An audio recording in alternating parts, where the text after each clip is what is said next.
Selamat datang untuk Anda semua yang ada di sini beribadah bersama-sama hari ini, dan juga untuk Anda semua yang di rumah yang menyaksikan.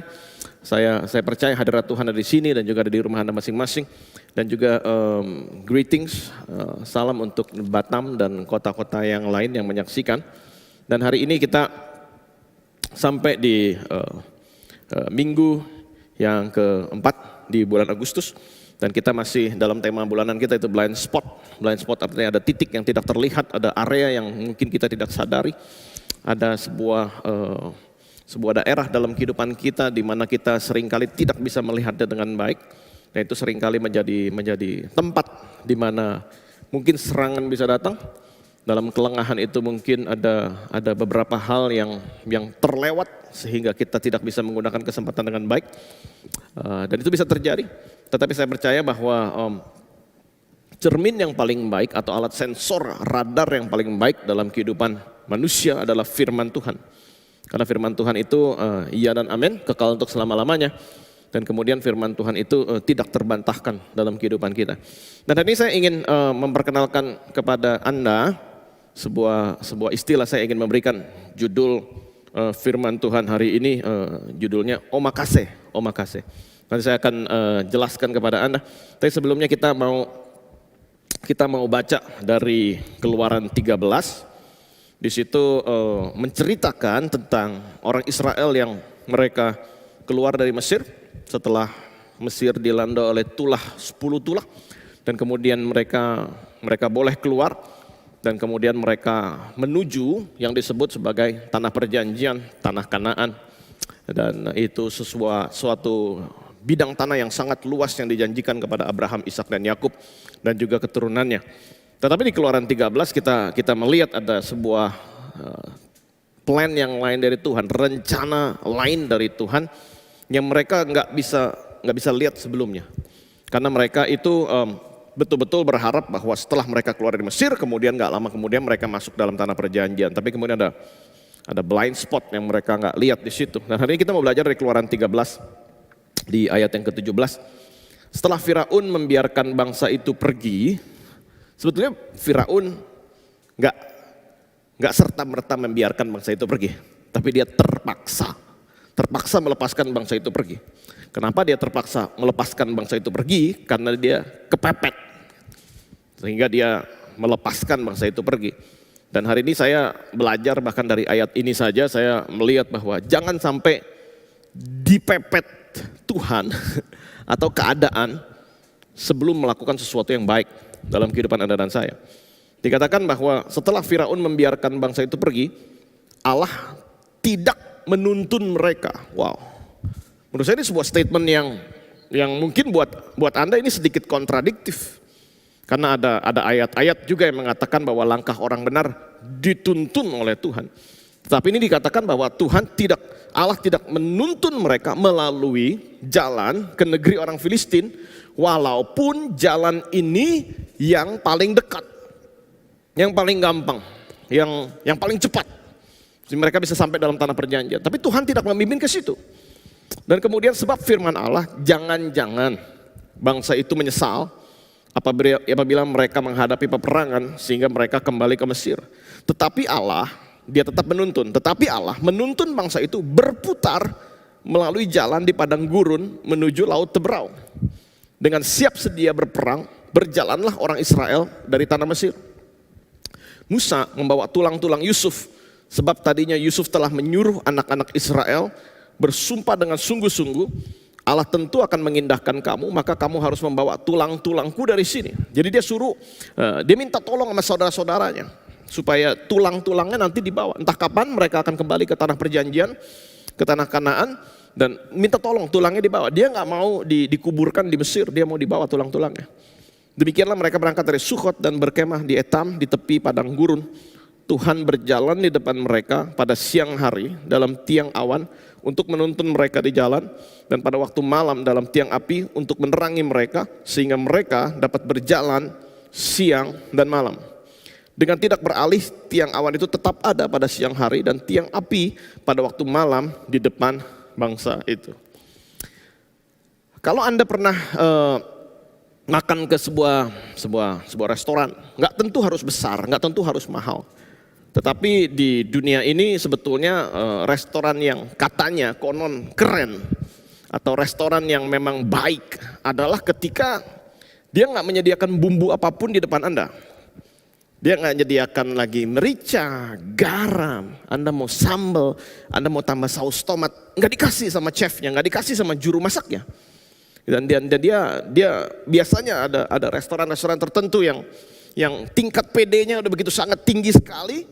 Di menunya itu dia tulis di bagian daripada petunjuk Anda kalau Anda mau beli makanan, dia akan menulis no adjustment to the menu. Nggak boleh di-adjust menunya.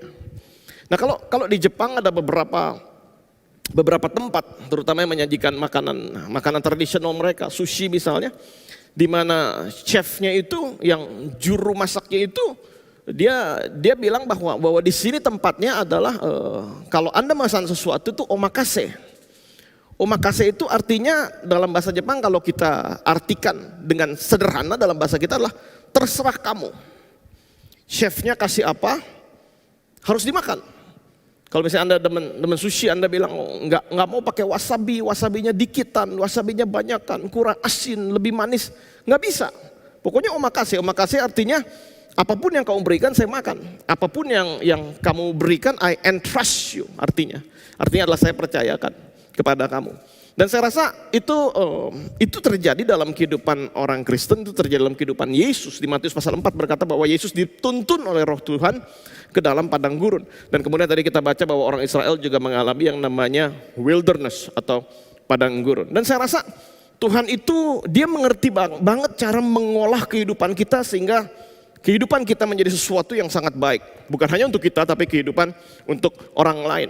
Dan kalau sama Tuhan itu saya rasa menu yang dia berikan kita nggak bisa ganggu gugat dalam kehidupan kita. Ketika dia berkata bahwa ini sesuatu yang paling baik, saya rasa bahwa itu sungguh-sungguh yang paling baik dalam kehidupan Anda dan saya. Dan di sini kalau saya melihat dalam kehidupan orang Israel di dalam Keluaran pasal 13, wilderness is part of the menu. Dalam kehidupan orang percaya yang namanya wilderness, yang namanya padang gurun adalah bagian dari menu yang memang dipersiapkan Tuhan untuk kehidupan Anda dan saya. Dan kita ini hidup dalam sebuah culture atau budaya yang sangat-sangat obses ya dengan yang namanya time saving devices. Kita ini betul-betul mau dalam kehidupan kita tuh sangat efisien. Kita mau dalam kehidupan kita ini sangat-sangat efektif. Kita ingin dalam kehidupan kita ini betul-betul pagi-pagi aja kita bisa tanya sama telepon kita, cuaca hari ini bakal bagaimana, dan dia kemudian akan jawab. Entah lewat Siri atau lewat application apapun yang lain, Anda bisa jawab, gimana cuaca hari ini, maka dia bisa jawab. Kita pengen tahu, dari pagi kita bangun tidur, kita mau tahu entar sore hujan apa enggak, kita bisa tahu. Dan kita ini sangat-sangat obses dengan itu, dan dalam handphone kita pengen kalau ada berita yang paling akurat, yang paling current, yang paling memang baru, kita pengen ada notification. Sehingga teleponnya orang kadang-kadang nggak berhenti notification demi notification,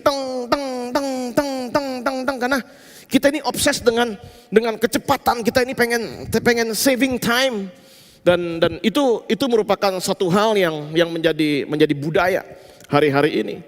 Dan kita mungkin berpikir kenapa kita mau dalam kehidupan kita sangat efisien, karena kita berkata bahwa life is short, hidup ini kan singkat. Jadi karena hidup ini singkat, saya mau dalam kehidupan saya ini banyak hal bisa saya kerjakan. Menurut saya nggak salah.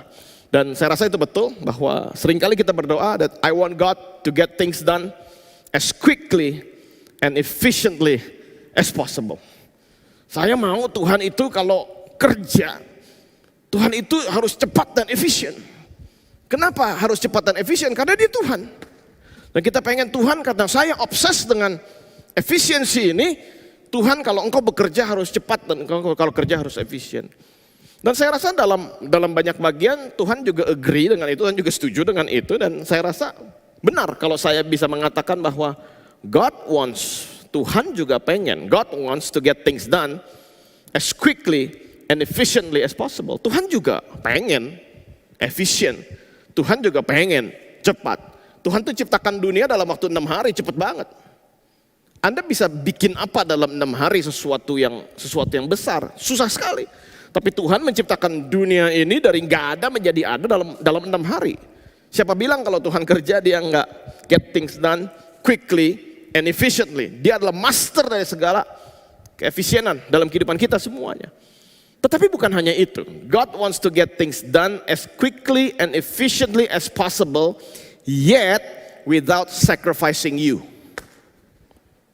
Tapi dengan tidak mengorbankan Anda. Karena banyak orang yang karena pengen cepat dan efisien, dia berkorban terlalu banyak demi kecepatan dan efisiensi. Demi mengejar goal, demi mengejar target sesuatu, dia nggak sadar bahwa dia sedang korbankan sesuatu. Dia mungkin korbankan hubungan dia dengan Tuhan, dia mungkin korbankan hubungan dia dengan keluarga, dia mungkin korbankan begitu banyak hal dalam kehidupan dia. Tuhan juga pengen cepat, Tuhan juga pengen efisien, tapi dia nggak mau mengorbankan kamu.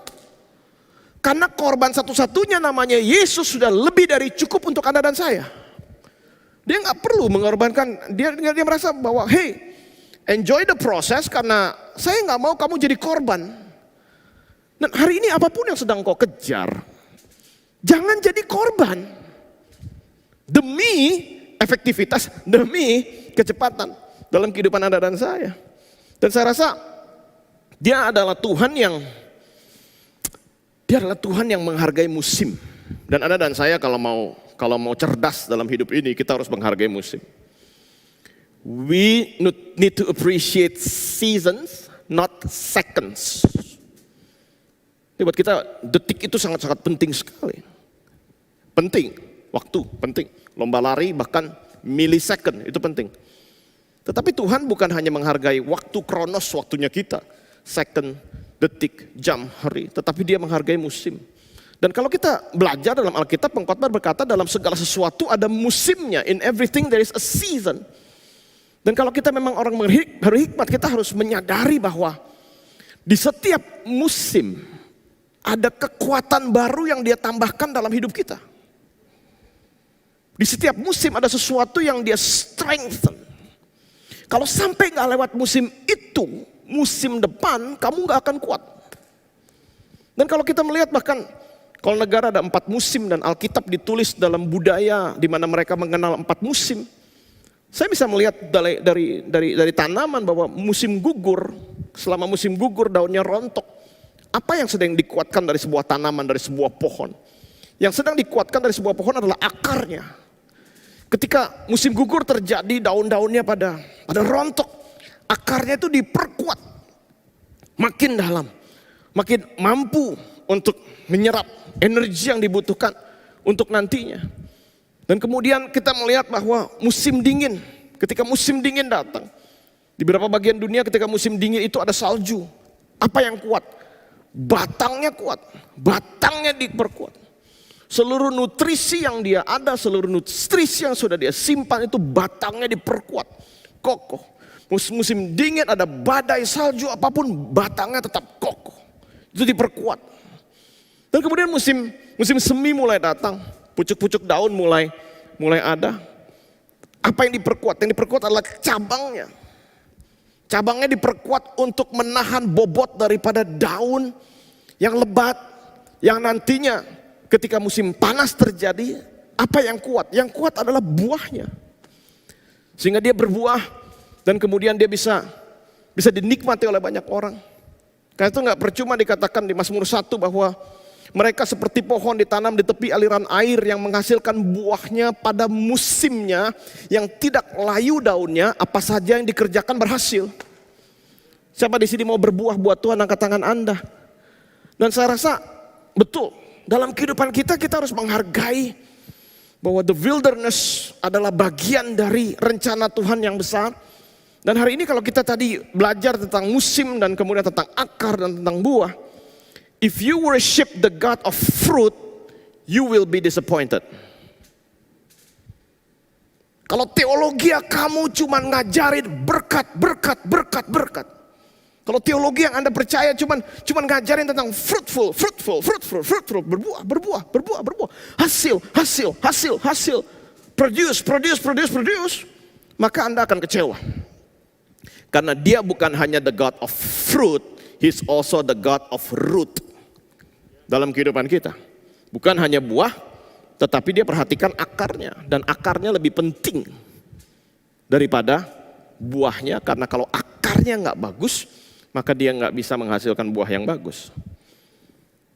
Dan saya rasa di dalam setiap kehidupan kita semuanya, dalam musim kehidupan, ada musim tanah perjanjian, juga ada musim di mana ada wilderness, ada padang gurun yang kita nggak tahu kapan. Tetapi saya mau katakan untuk setiap Anda yang mengharapkan sesuatu yang besar, kita harus mengharapkan sesuatu yang besar. Tapi saya mau kasih warning saat ini biar kita nggak punya blind spot pagi ini, bareng-bareng bahwa the summers are made by winters. Musim panasnya orang didapatkan ketika ada sebuah pergulatan terjadi ketika musim dingin ada. Saya mendengar beberapa cerita beberapa minggu ini dari orang yang kebetulan saya kenal. Kalau saya sebut namanya mungkin Anda pernah mendengarnya. Di mana 11 tahun yang lalu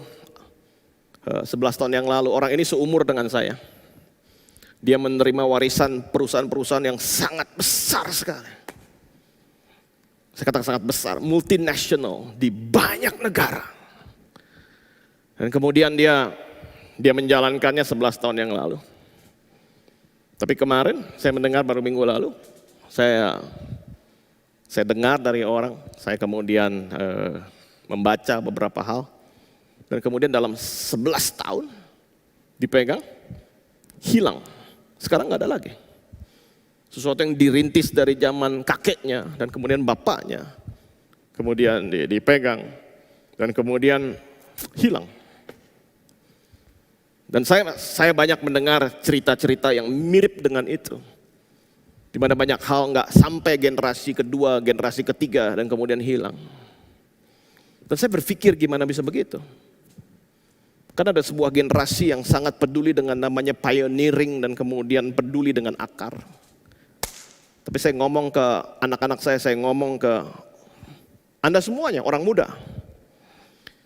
Jangan cuma bisa menikmati buah tapi nggak peduli akar. If you miss the root, you cannot handle the fruit. Kalau nggak bisa handle akar, buahnya nggak akan tetap dalam kehidupan kita. Because the summers are made by winters. Dan kemudian ada saya dengar cerita sedih, orang dari kota lain mau konseling, mau ngobrol. Orang ini luar biasa, bapak ini luar biasa. Bapak ini merintis dari nol dan kemudian menjadi sebuah entity yang sangat besar sekali di Indonesia, bahkan Asia Tenggara saya rasa. Dan kemudian dia pengen ngobrol, saya belum sempat betul-betul untuk ngobrol dengan dia, tapi ceritanya agak sedih. Dan dia katakan dia harus kehilangan sesuatu, segala sesuatu dalam kehidupan yang dia rintis karena anak dia umur 21 menghabiskan semuanya di meja judi dan kemudian dikejar-kejar orang dan bapaknya harus bayar dengan menjual segala sesuatu. Dan kemudian saya bertanya kan, kenapa bisa begitu Pak? Anda cinta Tuhan? Anda melayani Tuhan? Kenapa? Oh, dia bilang, saya sangat sibuk sehingga sampai anak saya umur 8 sepertinya saya tidak pernah ngomong sama dia. Dia bilang, when you miss a season in your life, ketika ada satu musim yang terlewat dalam kehidupanmu, hati-hati. Karena setiap musim itu harus dijalani supaya musim kedepannya Anda dan saya menjadi pribadi yang lebih kuat. Dan ini yang saya senang dari Tuhan. Karena dia izinkan saya melewati sesuatu yang mungkin saya nggak suka. Karena God does not skip a process. Kita ini yang kebiasaan seringkali kan nyari jalan pintas, jalan tikus. Nih kita nih. Kita nih seringkali mungkin hidup dalam culture yang atur deh, gampang. Segala sesuatu pokoknya bisa diatur. Tapi Tuhan nggak bisa begitu. Tuhan, He doesn't skip a process. Dan seringkali Anda dan saya bahaya kalau sampai kita lewatin satu musim dalam kehidupan kita, di mana sebetulnya dalam musim itu kita harus belajar. Kita harus siap di proses, kita menghadapi wilderness, supaya kita siap untuk menghadapi yang namanya tanah perjanjian. Karena kalau kita skip a process, kita akan bayar terlalu mahal di dalam Tuhan. Almarhum papa saya dia jarang sekali menunjukkan ketakutan dan kekhawatiran. Kalau menurut saya. Kalau ada apa ya dia diam dan kemudian dia mulai lakukan sesuatu. Dan saya melihat kenapa dia orangnya kenapa tough banget ya, kenapa? Oh, saya mengerti latar belakang dia. Kakek saya jadi papahnya papa saya ditangkap sama tentara Jepang dan kemudian dihukum mati. Ketika dia umur 12 tahun, dia gak ketemu bapaknya lagi. Sehingga dia dari kecil dia harus mengurus 5 adik yang lain. Umur 13 rumahnya di Jawa Tengah dibakar, orang harus lari kabur. Perang kemerdekaan sebelum tahun 50. Ditembakin dari belakang sambil gendong adiknya dan tuntun mamahnya. Nenek saya, dia tuntun. Oh saya ngerti sekarang, kenapa? Karena dia pernah melewati winters dalam kehidupannya. Dia pernah melewati musim dingin. Dan karena itu dia bisa melewati dan melanjutkan kehidupan ini dengan, menurut saya dia salah satu orang yang tidak mudah takut, tidak mudah gentar. Saya rasa di sini ya, dalam musim apapun, dalam musim COVID dan pandemi dan sebagainya, banyak hal yang harus kita syukuri karena justru karena musim ini pasti Tuhan punya rencana besar untuk musim yang ke depan dalam kehidupan Anda dan saya. Justru, katakan justru. Justru sekarang ini kita harus betul-betul hidup mawas diri, bertanya kepada Tuhan, merenungkan firman-Nya dan kemudian mulai ngulik apa yang kira-kira Tuhan pengen saya improve dalam kehidupan saya di musim ini. Dan seringkali kita lihat orang enak, orang itu kuat, orang itu tegar, orang itu berhasil, orang itu berbuah, orang itu penuh dengan kebijaksanaan dan kita kagum. Boleh gak kagum? Menurut saya boleh sekali. Boleh gak belajar dari orang yang sudah mengalami musim demi musim? Saya rasa harus belajar dari orang yang sudah mengalami musim demi musim. Tapi seringkali kita kagum dengan idenya. And we want people summers, we don't want their winters. Seringkali kita mau summernya, kita mau enaknya, kita mau musim panasnya, tetapi kita seringkali melewatkan bahwa setiap orang yang mengalami summer, musim panas, pasti dia mengalami winters, musim dingin dalam kehidupan. Dan kalau Musa pernah melewati padang gurun, Daud pernah ada di padang gurun, Elia ada di padang gurun, Yesus 40 hari di padang gurun sebelum memulai pelayanannya. Siapa kita kalau kita nggak mau melewati padang gurun dalam kehidupan Anda dan saya? Dan kita senang dengan cerita-cerita tadi, dengan Gideon, dengan ceritanya Daud, dan kemudian dengan ceritanya Yosua, dengan ceritanya Musa, kita demen. Dan semua pahlawan Alkitab itu kita tahu, kita hafal ceritanya, kita tahu detail dan seluk-beluknya. Tapi saya mau katakan bahwa everything you love about your biblical heroes, God made it in the wilderness. Nggak ada Musa asal jadi, nggak ada Elia asal jadi, nggak ada Daud asal jadi, nggak ada Yesus asal jadi. Dan saya berdoa nggak ada Anda yang asal jadi. Tapi setiap wilderness ini, setiap padang gurun ini Tuhan rindu berbicara sesuatu dalam kehidupan Anda dan saya. Dan kemudian saya melihat sesuatu yang unik yang ditulis nggak cuma sekali dalam Alkitab. Tapi bahkan di Perjanjian Baru juga ditulis tentang hal ini. Ditulis tentang mereka ini intentionally dengan penuh niat membawa tulangnya Yusuf. Tulang Yusuf dibawa dari Mesir, dia nggak dikuburkan, dan kemudian dia dibawa tulangnya ini sampai ke dalam tanah perjanjian. Wah, menurut saya kenapa harus sampai ditulis tulangnya Yusuf harus dibawa. Dan Yusuf wanti-wanti supaya orang sekeliling dia pada saat itu 400 tahun lebih sebelum ini terjadi, dia sudah bilang tulang-tulang saya harus dibawa nantinya ke tanah perjanjian. Dan saya melihat kenapa harus ditulis secara spesifik sekali. Buat orang Israel pada saat itu, Yusuf bukan figur yang sangat penting. Bahkan dikatakan dalam Alkitab ketika orang mulai lupa sama Yusuf, orang Mesir lupa sama Yusuf. Yusuf dulu orang besar, dia Perdana Menteri, orang kedua di Mesir. Orang Mesir lupa sama Yusuf. Orang Ibrani mereka diperbudak 400 tahun, mereka mungkin berkata bahwa Yusuf, gara-gara Yusuf yang undang kita ke Mesir, kita jadi budak di sini. Buat orang Israel pada masa itu, pada zaman Musa membawa mereka keluar dari Mesir, Yusuf bukannya figur sentral. Figur sentral tetap adalah Abraham mungkin, Ishak, Yakub. Ini Yusuf siapa? Ceritanya memang dulu dia orang hebat, so what? Terus jadi siapa? Dan kemudian dibawa tulang-tulangnya. Setelah 400 tahun biasanya mereka mengumpulkan tulang-tulang. Ketika mereka bawa untuk dimakamkan di tempat yang lain, mereka bawa ke dalam kotak yang segini, kecil, yang bisa dibawa. Tulang-tulang bisa dimasukin di situ semuanya, dan kemudian mereka bawa. Biasanya menurut adat pada zaman itu mereka bawa di atas unta, cukup dengan beberapa peti mereka bisa bawa. Jadi it's a small thing, sesuatu yang kecil, orang yang mereka gak anggap terlalu penting. Tapi Alkitab mencatat bahwa secara penuh niat mereka bawa. Orang yang mereka gak kenal, menurut mereka gak penting, dalam kotak yang kecil, mereka bawa masuk ke dalam tanah perjanjian. Dan saya berpikir ketika saya baca ini, kenapa ya harus Tuhan tuliskan, izinkan ditulis dalam Alkitab. Mereka melakukan hal demikian. Dan saya rasa ada sebuah prinsip yang sangat penting ketika orang sedang berjalan di dalam padang gurun. Dan prinsip yang saya dapatkan ketika saya baca tentang tulung Yusuf adalah, if you cannot keep small promises, you cannot keep big commandments. Kalau Anda nggak mampu menjalani janji yang kecil, karena sebentar lagi Sinai, mereka terima 10 perintah. 10 perintah merupakan modal mereka nanti bisa masuk dalam tanah perjanjian. 10 perintah, boro-boro mereka bisa patuhi, dan terbukti sulit sekali mereka patuhi kalau nggak dimulai dengan membawa tulang yang kecil.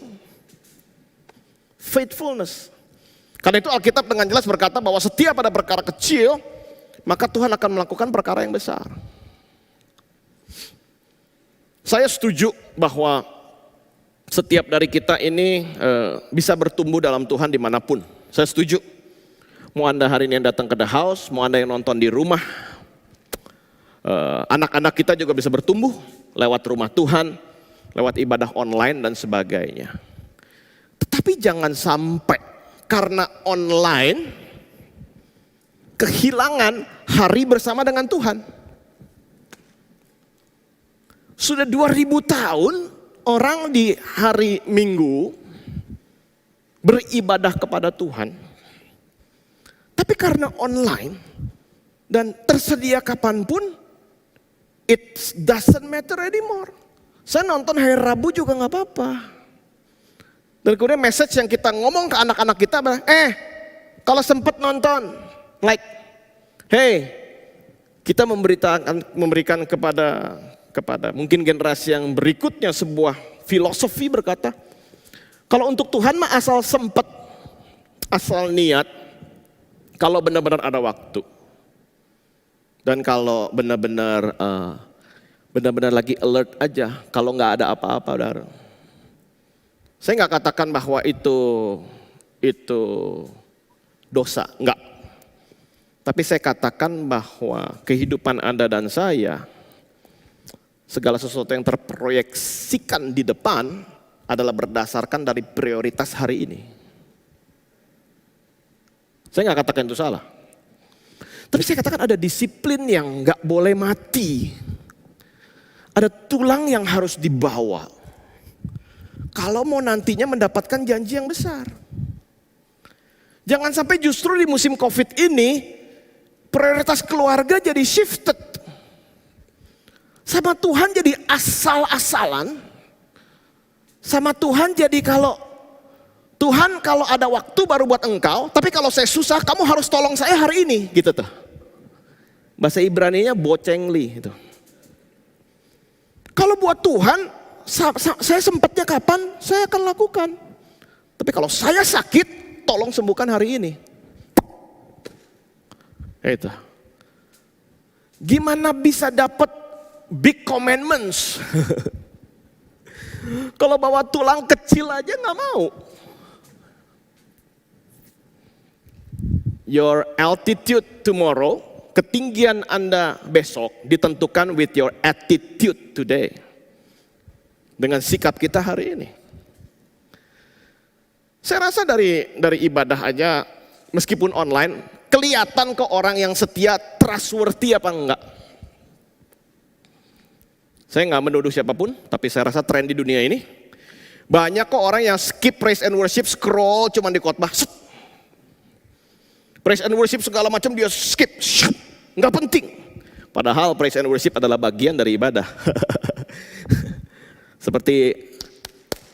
Seperti makan sandwich nggak pakai roti atau nggak pakai daging, tapi scroll cukup. Saya mendengar firman Tuhan. Firman Tuhan mau selesai, pendetanya bilang, baik saudara kita akan mengakhiri firman Tuhan. Quit. Udah, pokoknya nangkep dapat. Saya rasa nggak bisa dapat daging di tanah perjanjian kalau nggak bersedia bawa tulang dari awal. Karena lagi bawa-bawa tulang itu, Tuhan sedang kasih tahu how to build the structure supaya kamu nanti bisa kuat.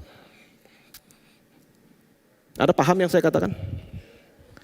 Jangan sembarangan sama Tuhan dengan alasan COVID dan online. Jangan sampai lewat musim ini keluarga kita jadi gampangan dan serampangan dan tidak menghormati Tuhan. Saya rasa salah. Karena itu saya bilang ke tim kemarin, hari Senin jam 10 pagi sudah nggak boleh lagi lihat video khotbah, sudah harus turun. Karena di Wahyu pun ada namanya pada hari Tuhan. Ini bukan masalah perjanjian lama hari Sabat, perjanjian baru juga ada hari Tuhan. Kalau memang hari Tuhan, kita mikirin tentang Tuhan. Hari Senin jam 10 pagi, orang nggak bisa nonton dari ibadah kids, ibadah umum, supaya mengajarkan kepada kita, kalau memang Tuhan prioritas, ya kasih dia waktu yang layak. Dan saya rasa tugas gereja bukan kasih khotbah yang bagus, tugas gereja adalah mendidik umat kepada kebenaran.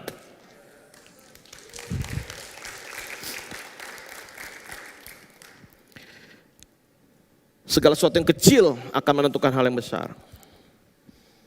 Pernah ada orang merit lupa cincin kawin? Pendeta bilang, ya pada saat ini kita akan menyaksikan penukaran cincin. Baik, dan kemudian orangnya bilang, oh, saya lupa bawa cincinnya. Saya rasa akan ngamuk dua keluarga. Bawa cincin aja nggak bisa, boro-boro mau janji pernikahan gitu kan. Cincin itu kan kecil kan. Tapi cincin ini kecil, mungkin harganya buat banyak orang mungkin nggak mahal. Tapi cincin ini kan mengandung janji. Anti selingkuh, anti dendam, anti marah-marah nggak jelas, anti gara-gara drakor nggak masak misalnya, anti. Kecil, tapi mengandung janji. Janji Tuhan bisa dibuka dalam hidup kita dengan keahlian setia pada perkara kecil. Jadi jangan terlalu banyak ngomong tentang tanah perjanjian. Kalau sikap di dalam padang gurun gak mencerminkan kamu siap masuk dalam tanah perjanjian. Simple sekali. Saya rasa kepatuhan pada Tuhan ditandai dengan melakukan perkara yang kecil. Dan Tuhan katakan bahwa mereka ini belum kuat untuk melawan orang Filistin. Sehingga mereka harus melewati yang namanya padang gurun. Jadi sekarang kita bilang sama Tuhan, Tuhan jadi maunya apa? Tuhan, what do you want? Tuhan, engkau maunya gimana? Apa sikap saya? Apa yang engkau pengen saya ada ketika saya ada dalam padang gurun, ketika saya melewati penantian, ketika saya ada dalam musim ini, ketika saya ada dalam pandemi ini, ketika ekonomi belum pulih, ketika apa saja yang dilakukan segala sesuatunya sulit dan sebagainya. Orang sekarang punya aset, kalau mau jual aset juga susah siapa yang mau beli. Dan kita bilang, Tuhan, apa yang mau engkau lakukan? What does he want? Tuhan tuh maunya apa?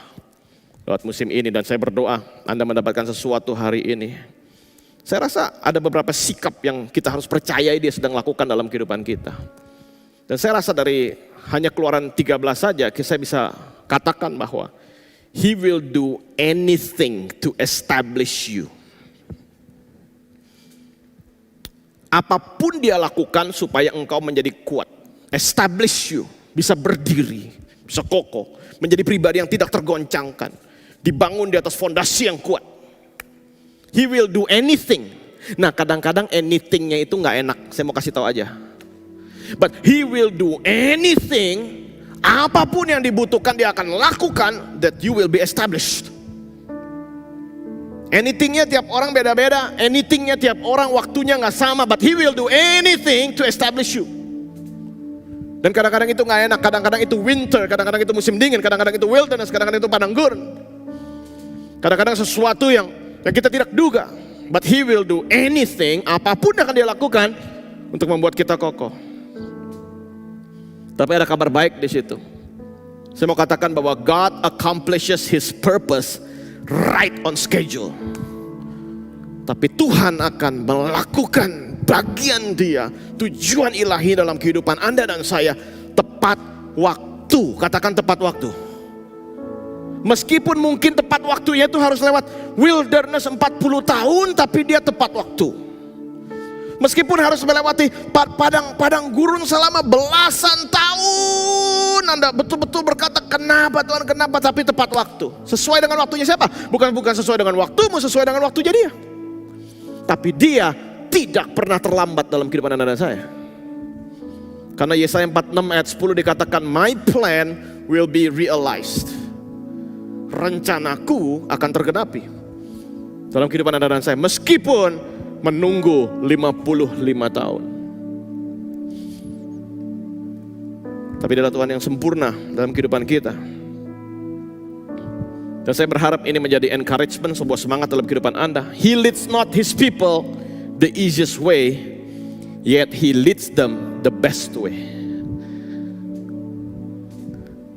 Saya berdoa Anda tidak lagi berdoa the easiest way. Anda minta sama Tuhan the best way. Karena the best is the best. Siapa di sini mau the best dari Tuhan? Saya mau yang the best dari Tuhan. Tapi saya mau ingetin pagi ini, mungkin gak the easiest, mungkin gak yang paling gampang dalam kehidupan Anda dan saya. Tapi saya senang banget ketika saya baca ini. Kemarin saya membaca lagi dan kemudian saya lihat ada kata pillar, tiang api, tiang awan. Dan saya senang pillar, dan Dia berjalan di depan umatnya. Tuhan berjalan di depan saya. Dan kalau Tuhan meskipun lewat padang gurun tapi Dia di depan saya, kenapa saya harus takut? Dia gak bersembunyi, Dia berjalan di depan saya. Bahkan Yesus berkata, I am the way. Dia bilang. Karena mungkin lihat, depan saya gak ada jalan Tuhan. Iya, tapi kan saya di depan. Kalau saya di depan, kata Tuhan, saya buka jalan. Meskipun gak ada jalan, saya bisa buka jalan. Because I am the way. Dia buka jalan. Tuhan, depan laut merah. Hey, I am the way. Sudahlah Musa, yang kamu bisa pegang apa? Tongkat acungkan aja. Tiba-tiba ada way. Alkitab dengan jelas mengatakan, dan mereka berjalan di atas tanah kering semalam-malaman melewati laut merah. I am the way. Jadi saya tahu dalam kehidupan Anda mungkin ada wilderness, tapi kalau Dia di pihak kita, siapakah lawan kita? Dia di depan. Dia bukan Tuhan yang bersembunyi, Dia di depan kita. Dan saya senang kata pillar dalam bahasa aslinya, arti literatnya adalah someone standing. Dan mereka melihat tiang api waktu malam, mereka lihat tiang awan di waktu siang, dan jadi siang dan malam mereka dapat berjalan. Boom. Menurut saya itu gospel, itu kabar baik. Itu berbicara tentang Yesus, namanya Immanuel. Dia bersama-sama dengan kita. Siang dan malam kita bisa jalan. Apakah engkau sekarang lagi siang semuanya terang benderang? Good for you. Dia berjalan bersama dengan engkau, di depan engkau. Apakah mungkin Anda lagi malam sekarang, segala sesuatu gelap? He is with you. Dia juga bersama dengan engkau. Dia berjalan. Someone standing. Dan saya mau kasih tahu satu orang itu yang standing, namanya Yesus. He's standing. Dan dia berdiri di muka pintu dan mengetuk. He's standing at the door dan mengetuk. Dan kemudian Wahyu berkata, barang siapa bertelinga hendaklah dia mendengar apa yang Roh katakan kepada jemaat. He's standing and knocking. Dia berjalan depan kita. Dan saya senang bahwa dia bukan hanya standing, tapi kata pillar juga berarti someone watching. He's watching. Dan saya rasa sungguh dia ada bersama-sama dengan kita. Dia melihat kita, dia memperhatikan kita dalam kehidupan kita sama-sama. Saya minta Anda untuk bangkit berdiri yang di sini. Untuk Anda yang di rumah, saya berdoa Anda menyiapkan diri Anda untuk menerima impartasi, dan saya rindu untuk berdoa juga untuk Anda. Dikatakan di Ulangan 31 ayat 8, the Lord Himself. Katakan the Lord Himself. Tuhan sendiri goes before you and will be with you. He will never leave you nor forsake you. Do not be afraid. Do not be discouraged. Mungkin ada Anda yang sedang discouraged saat ini, sedang patah semangat. Hey, kita baca yang dalam bahasa Indonesianya ya. Saya hitung 1, 2, 3 semuanya baca. 1, 2, 3. Sebab Tuhan, Dia sendiri akan berjalan di depanmu. Dia sendiri akan menyertai engkau. Dia tidak akan membiarkan engkau dan tidak akan meninggalkan engkau. Janganlah takut dan janganlah patah hati.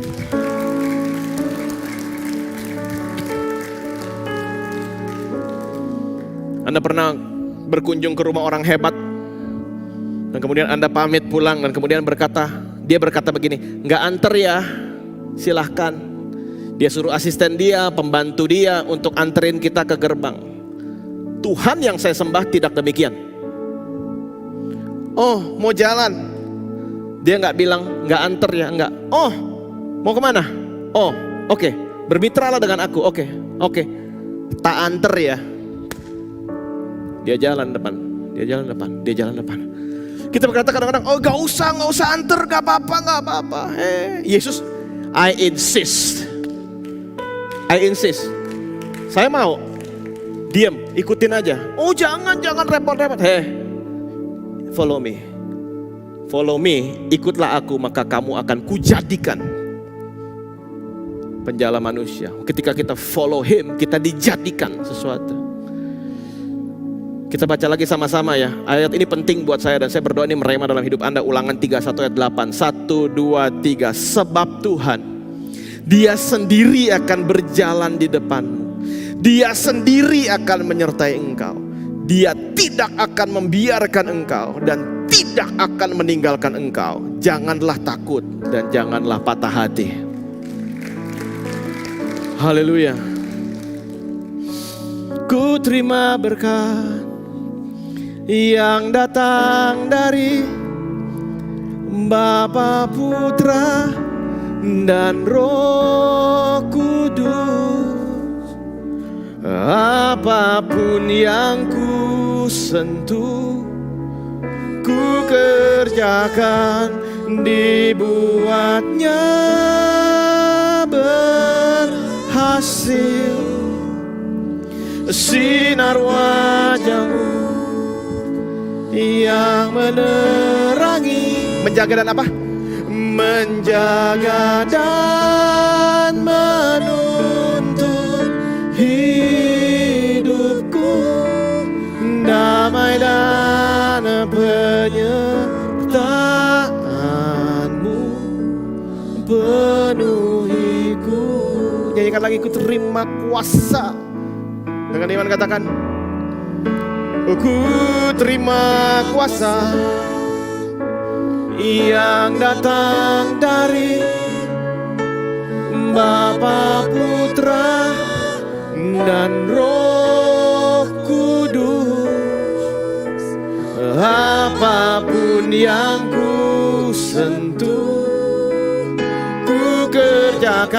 Dibuatnya apa? Dibuatnya berhasil. His countenance, sinar wajahmu, sinar wajahmu yang menerangi, menjaga dan menuntun hidupku, damai dan penyertaan. Damai dan apa? Haleluya. Oh, damai dan penyertaan. His presence. Sekali lagi katakan damai dan penyertaan. Damai dan penyertaan. Apa? Ku berikan kemuliaan buat Dia karena memang Dia layak. Dimanapun Anda berada saat ini menyaksikan, kalau Anda belum menerima Yesus, saya mau katakan bahwa Yesus adalah pribadi yang terbaik yang merubahkan kehidupan saya. Kalau itu Anda mau terima Tuhan Yesus, Anda dimanapun Anda berada bisa taruh tangan di dada Anda. Tuhan Yesus, aku berdoa, Roh Kudus suka berbicara terus. Buat mereka yang memutuskan untuk menerima Yesus sebagai Tuhan dan Juru Selamat, Engkau berbicara. Sehingga mereka mau mengikuti Engkau, menuruti firman-Mu. Engkau adalah Juru Selamat Tuhan dan Raja dalam kehidupan mereka. Mereka akan mau mempelajari tentang firman-Mu yang luar biasa. Mereka hidup dalam pemuritan, dalam sebuah gereja lokal yang sehat. Untuk Anda semua di tempat ini dan di rumah, Anda berkata, Tuhan, even in the wilderness, bahkan dalam perjalanan kehidupan saya, I will trust you. I will trust you. Saya akan setia pada perkara kecil, because I trust you. Bahwa akar saya kuat, batang saya kuat, dahan saya kuat, buah saya kuat. Dan saya berjalan bersama dengan Tuhan yang peduli. Angkat tangan Anda. Maybe you're in the wilderness, mungkin ada dalam padang gurun. Bapak surga, aku berdoa untuk setiap yang mengangkat tangan, baik di the house maupun di rumah masing-masing. Kau berkati. Ya, setiap dari kami ya Tuhan, ketika kami baik-baik mendengarkan suara Tuhan Allah kami dan melakukan dengan setia, maka Engkau akan memberkati kehidupan kami. Kami akan terus naik dan tidak turun, jadi kepala dan bukan jadi ekor. Apapun yang kami pegang berhasil. Biar umat-Mu hari ini diberkati di dalam nama Tuhan Yesus. Happy Sunday Church. God bless you.